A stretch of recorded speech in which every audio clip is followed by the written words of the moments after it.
Zazpigarren etxeko lasteketaren nagusienean, egun polita izan dezue, etxean, iesaldian sartuta, nola juntza ezaguna?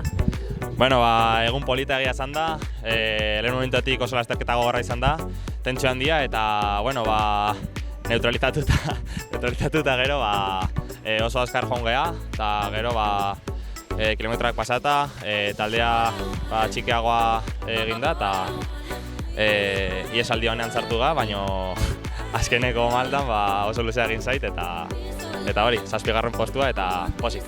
Bazen egiten gaurkoan gakoa eraskortasuna zela. Bai, malda asko egon gaur, eta saiatu naiz iesaldi honean sartzen, baina luzea egin zait, baina pozik. Zorionak. Eskerrik asko.